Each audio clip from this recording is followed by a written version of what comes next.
बिस्मिल्लाहिर्रहमानिर्रहीम अस्सलाम वालेकुम। बायोफ्लॉक फ़िश फार्मिंग की ट्रेनिंग की ये सेकंड वीडियो है। पहली वीडियो में हमने बहुत सारी चीज़ें बेसिक सी डिस्कस की थी, जिनमें मैंने आपको आरएएस सिस्टम के बारे में भी बताया था, आईपीआरएस सिस्टम के बारे में भी बताया था और थोड़ा बहुत बायोफ्लॉक सिस्टम के बारे में भी बताया था। अगर आपने पहली वीडियो नहीं देखी तो पहले जाकर पहली वीडियो देखें चैनल पर और उसके बाद ये वीडियो देखिएगा। आज हम डिस्कस करेंगे कि बायोफ्लॉक सिस्टम कैसे काम करता है और आगे अपने इस बायोफ्लॉक ट्रेनिंग की सीरीज को लेकर चलेंगे।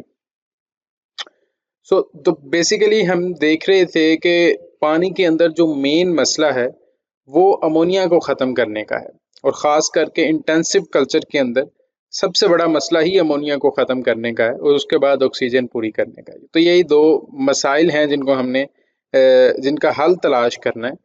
तो बायोफ्लॉक सिस्टम में एरेशन तो हम दे सकते हैं अपने पंप्स वगैरह यूज़ करके। उसको एरेशन वाले पार्ट में मज़ीद डिस्कस करेंगे कि कौन से पंप आप यूज़ करेंगे और किस कैपेसिटी के यूज़ करेंगे। अमोनिया ख़त्म करने के लिए बायोफ्लॉक सिस्टम के अंदर एक नेचुरल प्रोसेस को फॉलो किया जाता है, जिसमें हमारे पास कार्बन की सोर्स को लिया जाता है, नाइट्रोजन की सोर्स को लिया जाता है और बेसिकली जो नाइट्रोजन है इसको मैं यहाँ पे अमोनिया कह रहा हूँ। तो जहाँ पे भी मैं अमोनिया का जिक्र करूँगा वहाँ पे आपके जहन में नाइट्रोजन आ जानी चाहिए। अच्छा, ये एक चीज़ मैं क्लियर कर दूँ कि ये चीज़ें समझना हर फार्मर के लिए ज़रूरी नहीं है कि नाइट्रोजन, CN रेशो, अमोनिया, इन चीज़ों को कैसे ख़त्म, बैक एंड पे क्या हो रहा है, प्रोसेस क्या हो रहा है। ये चीज़ें सिर्फ उन लोगों को के लिए समझना ज़रूरी हैं जो पढ़े लिखे हैं, इन चीज़ों को समझ सकते हैं आसानी से, वो इन चीज़ों को समझें। जो नहीं समझ सकते, नहीं आपको समझ आ रही तो कोई मसला नहीं, आप आगे जैसे ही इस ट्रेनिंग सीरीज़ में हम चलेंगे तो आगे जाते-जाते मैं आपको जो बेसिकली आपने करना है, प्रैक्टिकली करना है, वो चीज़ें बता दूँगा। तो जो जिसको ये चीज़ें नहीं भी समझ आई वो भी प्रैक्टिकली कर सकता है, लेकिन जो लोग थोड़े से पढ़े लिखे हैं उनको ज़रूर ये चीज़ें आनी चाहिए कि आपको पता हो कि आज ये मसला हुआ है तो इसके पीछे ये वजह है। तो ये चीज़ें सारी समझाने का, पढ़ाने का मकसद जो है वो बेसिकली यही है कि हम अपने पढ़े लिखे तबका अगर हमारा फार्मिंग के अंदर आ रहा है तो वो एक बेहतर तरीके से फार्मिंग कर सके।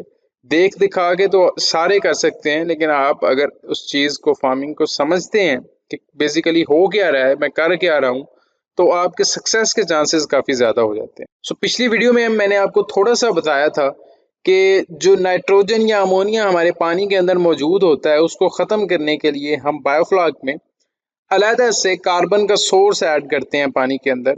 वो कार्बन का सोर्स शीरा हो सकता है या चीनी हो सकता है या गुड़ हो सकता है। इन चीज़ों को हम आगे भी जाके डिस्कस करेंगे डिटेल के अंदर। तो जब हम कार्बन का सोर्स ऐड करते हैं तो बायोलॉजिकल रिएक्शन के बाद हमारे पास नाइट्रोजन ख़त्म हो जाती है और उसके एंड पे हमारे पास जो चीज़ बचती है उसको हम बायोफ्लॉक या फ्लॉक कहते हैं, जो एट द एंड मछली कंज्यूम कर लेती है, उसको खा लेती है। इसको मज़ीद आगे जाके डिस्कस करते हैं। थोड़ी सी मैं बेस इसकी बना लूँ पहले। हमने देखा था कि इंटेंसिव फार्मिंग के अंदर आईपीआरएस सिस्टम की भी एक कैपेसिटी है और आरएएस सिस्टम की भी एक कैपेसिटी है मछली को होल्ड करने की, कुछ क्यूबिक मीटर के अंदर। तो इसमें बायोफ्लॉक के अंदर नॉर्मली हम 20 से 60 केजी पर क्यूबिक मीटर, एक क्यूबिक मीटर के अंदर 1000 लीटर होता है। ये डिपेंड करता है कि कौन सी मछली हम इसमें डाल रहे हैं और कितनी एरेशन दे रहे हैं। तो ये चीज़ें हम आगे आगे जाके मज़ीद इसको डिस्कस करेंगे। मैंने आपको बता दिया कि अमोनिया ख़त्म करने के लिए हम बैक्टीरियल कल्चर का सहारा लेते हैं, बैक्टीरियल प्रोसेस का सहारा लेते हैं। इसमें FCR निस्बतन आईपीआरएस सिस्टम और आरएएस सिस्टम के कम आती है, क्योंकि हमारे पानी के अंदर जो एंड प्रोडक्ट बचती है अमोनिया की या बाई प्रोडक्ट बचती है हमारे बायोफ्लॉक प्रोसेस की, वो फ्लॉक है जिसको मछली दोबारा कंज्यूम करती है। तो अल्टीमेटली हमारी खुराक के अंदर किसी हद तक कमी आ जाती है। लेकिन इसमें भी डिपेंड करता है कि आपकी मछली की नस्ल कौन सी है। अगर तिलापिया है तो वो फिल्टर फीडर है, वो अच्छा फ्लॉक खा सकती है।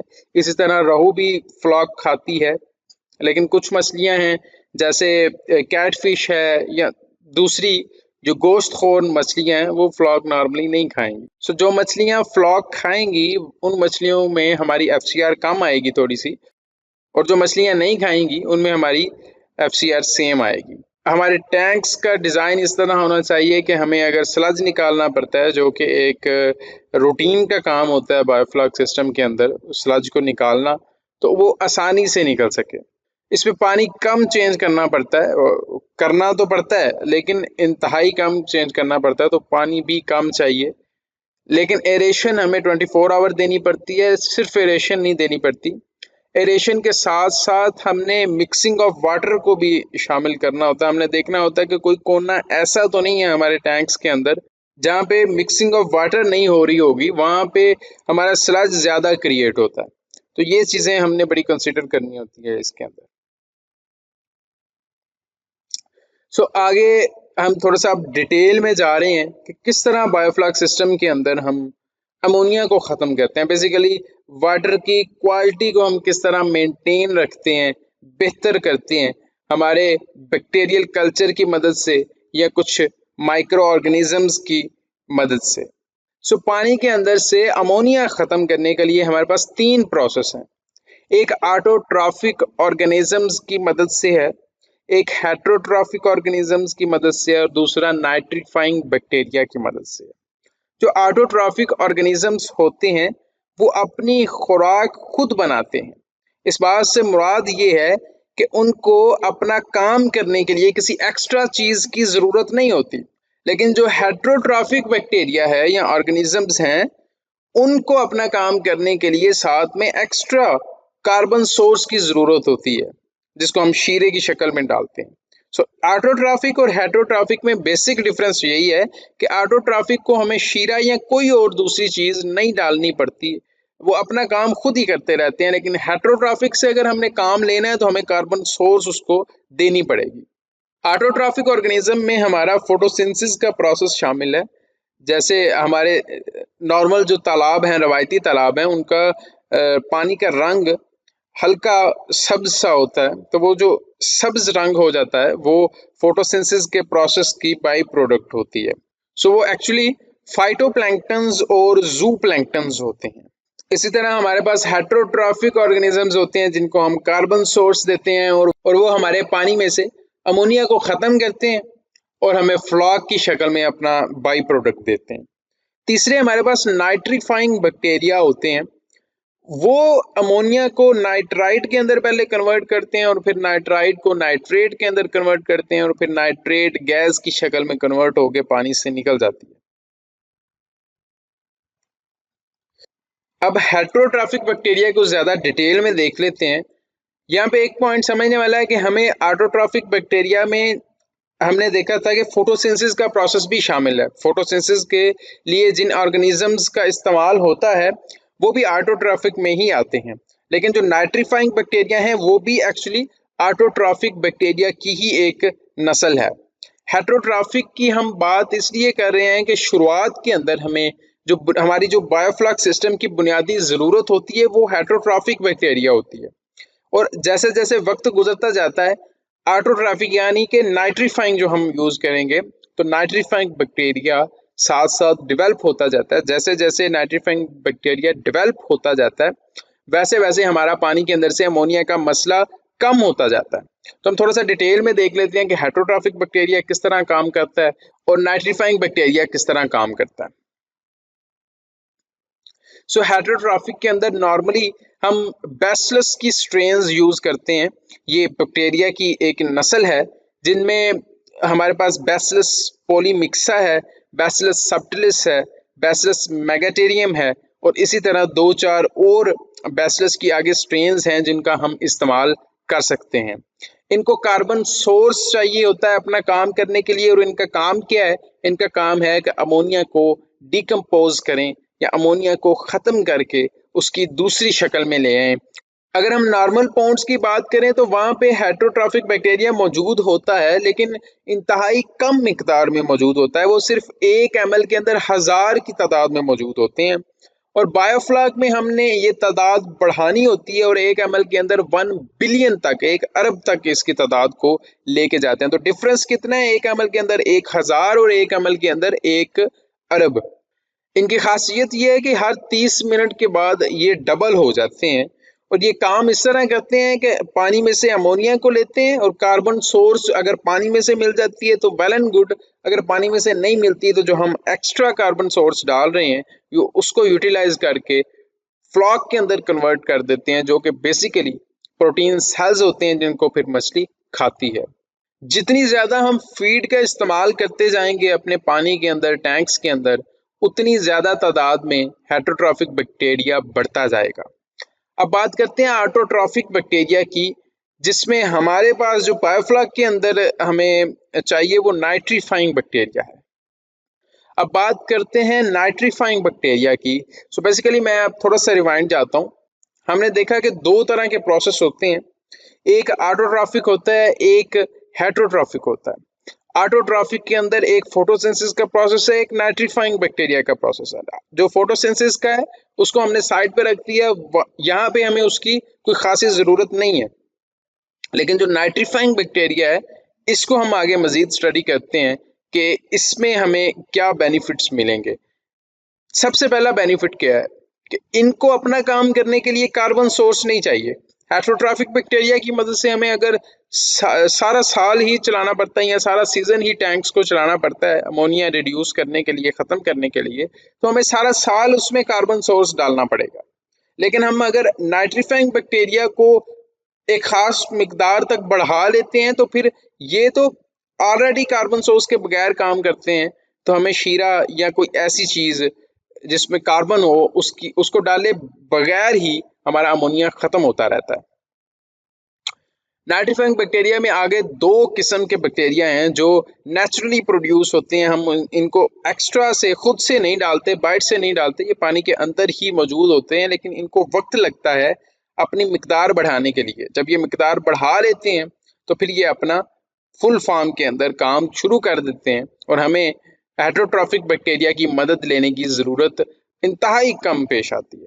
सो एक इनमें नाइट्रोबैक्टर है, एक नाइट्रोसोमनाज है। नाइट्रोबैक्टर का काम है कि ये अमोनिया को ऑक्सीडाइज करता है। जब ये अमोनिया को ऑक्सीडाइज करता है तो हमारे पास अमोनिया से नाइट्राइट बन जाती है। अमोनिया डिकम्पोज होता है और नाइट्राइट की शक्ल इख्तियार कर लेता है। और नाइट्रोसोमनाज एक बैक्टीरिया है जो नाइट्राइट को कन्वर्ट करता है और नाइट्रेट में कन्वर्ट कर देता है। लेकिन नाइट्रीफाइंग बैक्टीरिया का जो ड्रॉबैक है वो ये है कि इसको ऑक्सीजन बहुत ज़्यादा चाहिए। एक अमोनिया को ख़त्म करने के लिए 1.5 ऑक्सीजन चाहिए, जो कि सिर्फ नाइट्राइट में कन्वर्ट करेगा, और फिर नाइट्राइट को नाइट्रेट में कन्वर्ट करने के लिए दोबारा हाफ ऑक्सीजन चाहिए। यानी अगर हमने 10 ग्राम अमोनिया को नाइट्राइट में कन्वर्ट करना है तो हमें 15 ग्राम ऑक्सीजन यूज़ होगी हमारे पानी में से, और फिर 10 ग्राम नाइट्राइट को नाइट्रेट में कन्वर्ट करना है तो 5 ग्राम हमारी ऑक्सीजन यूज होगी। तो इन शॉर्ट अमोनिया को 10 ग्राम अमोनिया को नाइट्रेट में कन्वर्ट करने के लिए हमारी तकरीबन 20 ग्राम ऑक्सीजन यूज होगी।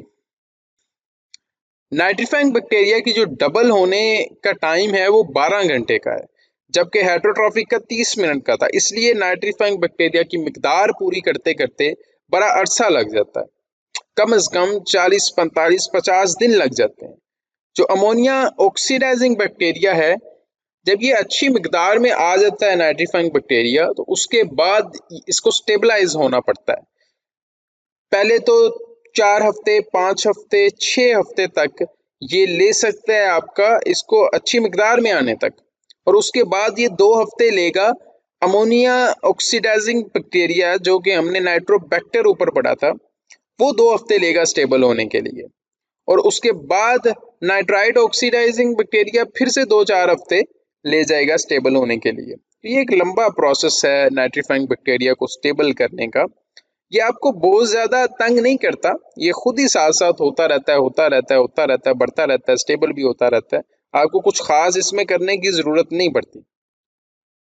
सो हमने मछली डाल दी, पानी डाल दिया, स्टार्ट में हेटरोट्रॉफिक बैक्टीरिया डाल दिया, साथ में हम डालते गए, कार्बन सोर्स डालते गए, कुछ 40-45 दिन गुजर गए, नाइट्रीफाइंग बैक्टीरिया थोड़ा सा स्ट्रॉन्ग हो गया, उसने अमोनिया को डिकम्पोज करना स्टार्ट कर दिया, तो एकदम से आपका नाइट्राइट बढ़ना शुरू हो जाएगा। जब तक नाइट्रीफाइंग बैक्टीरिया अपना काम नहीं स्टार्ट करता, आपका कभी भी नाइट्राइट इंक्रीज नहीं करेगा।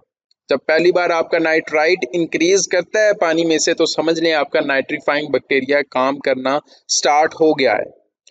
इसी तरह जब पहली बार आपका नाइट्रेट इंक्रीज करेगा, तो आप समझें कि वो अब सेकंड फेज पे चला गया है, जहाँ पे नाइट्रोसोमोनाज ने भी अपना काम करना स्टार्ट कर दिया है। और ये थोड़े से हफ्तों के बाद, 1 से 2 हफ्तों के बाद, ये दोनों के लेवल कम हो जाएंगे। नाइट्राइट भी 0 पे आ जाएगा, नाइट्रेट भी कभी कभार 0 पे आ जाएगा, कभी कभार ये थोड़ा सा बढ़ता रहेगा। तो नाइट्रेट का हमें ज़्यादा इशू भी नहीं होता। अगर ये एक खास क्वांटिटी तक बढ़ता है तो हमें कोई मसला नहीं होता इससे।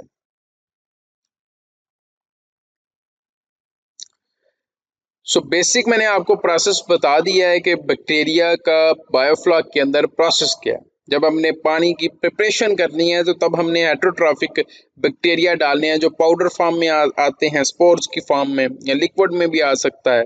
तो ये आप किसी भी अच्छी कंपनी का हेटेरोट्रॉफिक बैक्टीरिया यूज़ कर सकते हैं। जब आप हेटेरोट्रॉफिक बैक्टीरिया यूज़ करते रहेंगे 25 दिन 50 दिन तक, तो आपका पीछे से नाइट्रीफाइंग बैक्टीरिया खुद ही डेवलप होता जाएगा, स्ट्रॉन्ग होता जाएगा। जब वो स्ट्रॉन्ग हो जाता है, तो फिर आप उसके बाद हेटेरोट्रॉफिक बैक्टीरिया नहीं भी आप पानी में ऐड करते हैं, जिसको हम प्रोबायोटिक कहते हैं नॉर्मली। तो प्रोबायोटिक आप नहीं भी बाद में कोई 40-50 दिन बाद ऐड करते, तो आपके बायोफ्लक्स सिस्टम फ्लॉप नहीं होगा, रुकेगा नहीं, चलता रहेगा। आपको कार्बन सोर्स यानी कि शीरा भी बार बार फिर ऐड करने की जरूरत नहीं है। थोड़ी सी जो इसमें टर्म्स यूज होंगी आगे चल के बायोफ्लक्स सिस्टम के अंदर यूज होती हैं, उनको हम देख लेते हैं कि वो क्या क्या चीजें हैं, ताकि जिनको नहीं पता उनको उनकी बेस बन जाए, फिर आगे ये सारी टर्म्स आगे यूज होंगी। इसमें पीएच है, अमोनिया है, नाइट्राइट है, नाइट्रेट है, सैलिनिटी है, टेम्परेचर है, फ्लॉक है, डिजॉल्व्ड ऑक्सीजन है। सो पीएच क्या होती है? पीएच हमारे पास इसको मेजर करने के को 2-3 तरह के मीटर्स आते हैं। इसमें स्ट्रिप्स भी आती हैं, डिजिटल मीटर्स भी आते हैं, किट्स भी आती हैं। तो आप कोई भी ले लें, ये बेसिकली हमें बताती है कि हमारा पानी या कोई भी चीज़, कोई भी लिक्विड हम चेक कर रहे हैं इसमें इससे, तो वो कितना एसिडिक है या कितना अल्कलाइन है। बायोफ्लॉक के अंदर हमें 7.5 से 8.5 के दरमियान हमारा पीएच लेवल चाहिए होता है। और अगर हम पीएच बढ़ाना चाहते हैं तो हम चूने का इस्तेमाल करते हैं, और अगर कम करना चाहते हैं तो हमें पानी एक्सचेंज करना पड़ता है। इसके अलावा हमारे पास कोई खातर ख्वाह सोल्यूशन नहीं है। तो ये तस्वीर के अंदर कुछ चीज़ों के पीएच दिए गए हैं, जैसे दूध का 6 है, नॉर्मल पीने वाले पानी का 7 है, कॉफ़ी का 5 है, ब्लीच का 13 है, स्टमक एसिड का 1 है। तो ये सिर्फ आपके समझने के लिए चीज़ें हैं। सो इसको मेजर करने के लिए जो आपको टूल्स चाहिए पीएच को मेजर करने के लिए, वो आप पीएच की स्ट्रिप्स आती हैं, या पीएच पेपर उसको कहते हैं, वो ले सकते हैं। पीएच का मीटर ले सकते हैं, या API fresh water testing kit ले सकते हैं। अगर आप API fresh water testing kit लेते हैं, तो उसमें आपकी 2-3 बल्कि 4 चीज़ें मेजर हो जाएंगी। वो मैं आपको आगे बता देता हूँ। एक तो हमारी पीएच मेजर होगी, दूसरा हमारा अमोनिया मेजर हो जाता है, वहाँ से हम नाइट्राइट चेक कर सकते हैं और नाइट्रेट चेक कर सकते हैं। सो अमोनिया जो है वो एपीआई फ्रेश वाटर किट पे जो उसकी मेजरमेंट्स हैं वो 0 से 8 ppm पर है। ये हम आगे जाके बड़ी डिटेल में देखेंगे कि अमोनिया में से टॉक्सिक अमोनिया कितना होता है, कितना डेंजरस होता है। ये सारी चीज़ें हम आगे जाके बड़ी डिटेल में देखेंगे। यहाँ पे सिर्फ समझने वाली ये चीज़ें हैं कि अमोनिया को हमने चेक किस तरह करना है, किस किट से करना है, क्या टूल्स हमें चाहिए। एक पॉइंट मैंने यहाँ पे लिखा है कि आपने पैनिक नहीं होना, आपने घबराना नहीं है, गलत फैसले नहीं लेने, जज्बाती नहीं होना। जब आपका पहली बार या दूसरी बार या कभी अमोनिया बढ़ता है, ये बहुत ही तेज रिएक्शन नहीं करता आपकी मछली पर। ये नहीं है कि आज आपका अमोनिया इतना ज़्यादा हो गया कि आपकी मछली सारी एक रात में मर जाएगी। इस तरह कुछ भी नहीं है इसमें। बड़ा तसल्ली से आपने उसका सोल्यूशन निकालना है जब भी मसला आता है। तो कई लोग जो पहली बार उनका अमोनिया इंक्रीज होता है, तो वो ऐसे काम कर जाते हैं जिनसे उनकी मछली मर जाती है, जो कि अमोनिया की वजह से कभी भी नहीं मरनी थी। सो जब हम बायोफ्लक्स सिस्टम स्टार्ट करते हैं, तो स्टार्ट में अमोनिया का मसला सबसे ज़्यादा होता है। जैसे जैसे वक्त गुजरता जाता है, तो अमोनिया का मसला भी कम होता जाता है, क्योंकि साथ साथ नाइट्रीफाइंग बैक्टीरिया डेवलप हो रहे होते हैं। जब वो डेवलप हो जाते हैं, तो अमोनिया का मसला ख़त्म हो जाता है। सो अमोनिया को मेजर करने के लिए भी हम एपीआई फ्रेश वाटर किट का ही इस्तेमाल करते हैं। इसी तरह नाइट्रेट और नाइट्राइट को मेजर करने के लिए भी हम एपीए फ्रेश वाटर किट का इस्तेमाल करेंगे। ये नाइट्राइट और नाइट्रेट हमारे बाई प्रोडक्ट होते हैं नाइट्रीफाइंग बैक्टीरिया के प्रोसेस के अंदर। जब हम अमोनिया नाइट्राइट में कन्वर्ट हो जाता है, फिर नाइट्राइट नाइट्रेट में कन्वर्ट हो जाता है, तो ये बेसिकली अमोनिया से ही कन्वर्ट हुए होते हैं। तो नाइट्राइट जो है वो नॉर्मल हालात में 2 से कम होना चाहिए, नाइट्रेट जो है वो 200 से कम होना चाहिए। तो अगर आपका नाइट्राइट कभी बहुत बढ़ जाता है और आप नमक नहीं इस्तेमाल करते, तो आपकी मछली को सांस लेने में मसला आ सकता है। नॉर्मली नाइट्राइट बढ़ता नहीं है। मैंने जैसे पहले बताया आपको कि जब पहली बार नाइट्राइट बढ़ता है तो वो हमारा नाइट्रीफाइंग बैक्टीरिया के डेवलपमेंट का टाइम चल रहा होता है, तो वो पहली बार तब बढ़ेगा। और नॉर्मली अगर आपकी डीओ कम है, डिजॉल्व ऑक्सीजन कम है पानी के अंदर, तो फिर कभी कभार ये स्पाइक करता है इसके लेवल। इन दोनों को भी मेजर करने के लिए हम APA fresh water kit use कर सकते हैं। एक सैलिनिटी हमारा फैक्टर है, सैलिनिटी को हम मेजर करने के लिए या तो रिफ्रैक्टोमीटर को इस्तेमाल कर सकते हैं। बेसिकली सैलिनिटी होती है कि हमारा इनऑर्गेनिक साल्ट पानी में कितना डिजॉल्व्ड है, पानी में जो हमारा साल्ट है बेसिकली हम चेक करना चाह रहे हैं कि कितना नमकीन पानी है।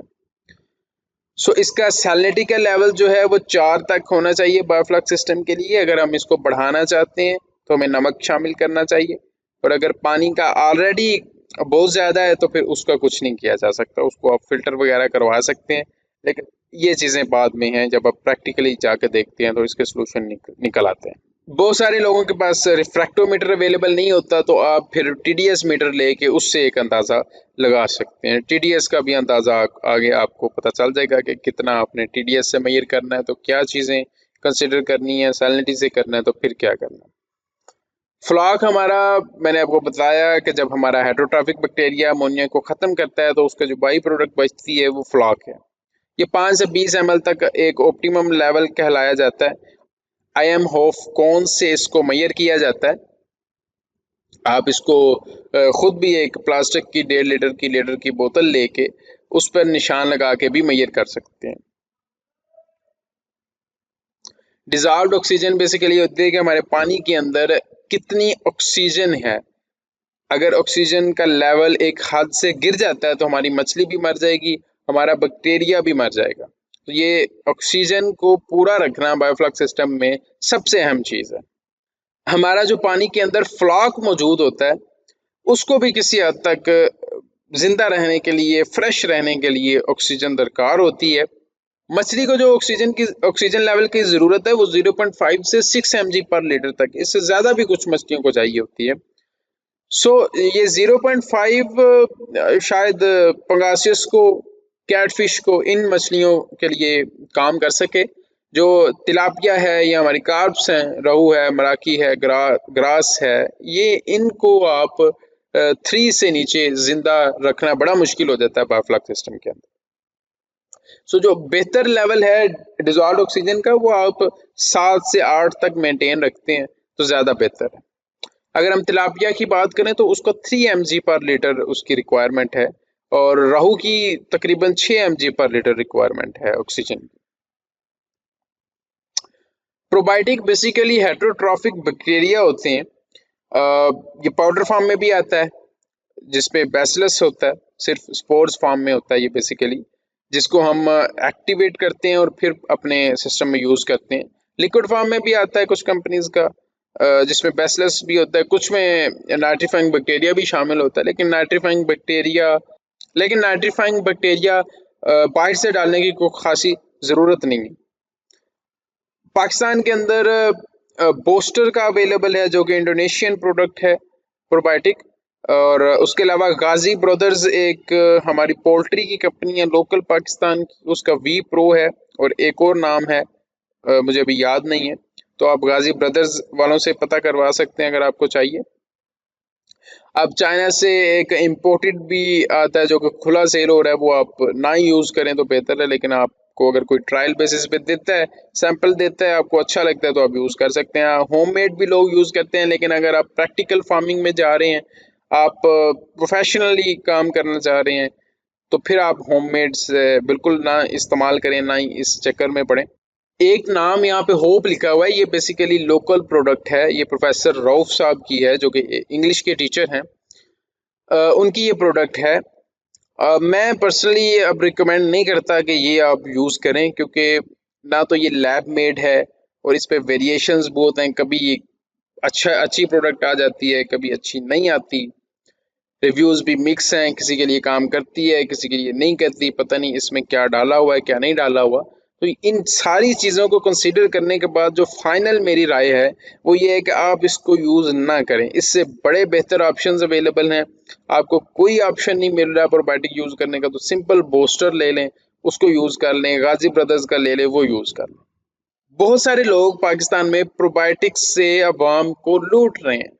आप कोई भी चीज़ खरीदने से पहले जो सीनियर्स हैं बायोफ्लॉक के अंदर, हमारा ग्रुप बना हुआ है फेसबुक में, वहाँ पे कोई 2-2,500 लोग हैं, जिसमें से चले 40-50 तो काम कर रहे होंगे।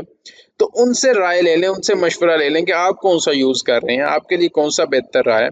लेकिन मेरी जो रिकमेंडेशंस है वो या तो आप बूस्टर यूज़ करें या आप गाजी ब्रदर्स का यूज़ कर लें। ये दोनों ही अच्छे हैं और ये दोनों ही पाकिस्तान में अवेलेबल हैं। तीसरी ऑप्शन आपको देखने की ज़रूरत ही नहीं। अ, अगला सेशन है कि आपने रीडिंग्स कैसे लेनी है, मीटर्स कैसे यूज़ करने हैं, एपीए फ्रेश वाटर किट कैसे यूज़ करनी है।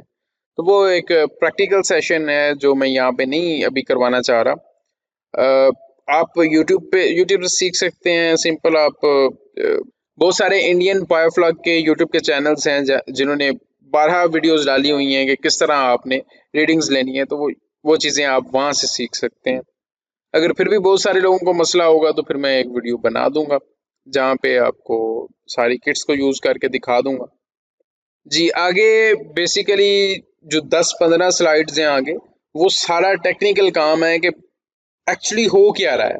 और ये उन लोगों के लिए सीखना बहुत ही ज़रूरी है जो थोड़े से पढ़े लिखे हैं। इसमें CN रेशो है, इसमें कैलकुलेशंस हैं, किस तरह आपने अपने बायोफ्लॉक सिस्टम के साथ साथ अपनी कैलकुलेशंस को करके इन चीज़ों का फैसला करना है कि कितनी कार्बन चाहिए, कितनी कार्बन सोर्स रिक्वायर्ड है, या अभी किस स्टेज पे आप आ गए हैं। तो ये आगे टेक्निकल थोड़ा सा काम है जो कि मैं आपको अगली वीडियो में सारी ये चीज़ें समझाऊंगा। अभी वीडियो खासी लंबी हो गई है, इसको यहाँ पे ख़त्म करते हैं। ये 2 पार्ट हो गए हैं। एक तो माजरत, मैं बहुत जल्दी दूसरा पार्ट नहीं अपलोड कर सका मसरूफियत की वजह से। तो ये जैसे ही ये दूसरा पार्ट अपलोड होता है तो इससे कुछ दिन बाद मैं तीसरा पार्ट अपलोड कर दूंगा और ये जल्दी इसको ख़त्म कर दूंगा, ताकि जो लोग नए हैं, सीखना चाह रहे हैं, उनको कम से कम इसके सीखने में मसला ना आए। और काफ़ी ज़्यादा केसेस इस चीज़ के आ रहे हैं कि बायोफ्लॉक सिस्टम के नाम पे लोगों को लूटा जा रहा है। तो अगर आप ये सारी सीरीज़ देख लेते हैं, ट्रेनिंग की सीरीज़ देख लेते हैं, तो फिर ये चीज़ क्लियर हो जाती है आपके लिए कि आपको क्या ख़रीदना है और क्यों ख़रीदना है। आपको कोई चूना नहीं लगा सकेगा। तो इस वीडियो को यहाँ पे ख़त्म करते हैं। वीडियो देखने का बहुत शुक्रिया। आप इस चैनल को सब्सक्राइब कर लें ताकि अगली वीडियो जो आएगी वो आप तक पहुँच जाए। जो लोग आप में से बायोफ्लॉक को सीखना चाहते हैं, आपके दोस्त हैं, फैमिली मेम्बर्स हैं, उन तक ये ट्रेनिंग सीरीज़ आप पहुँचा दें। बहुत शुक्रिया। अल्लाह हाफिज़।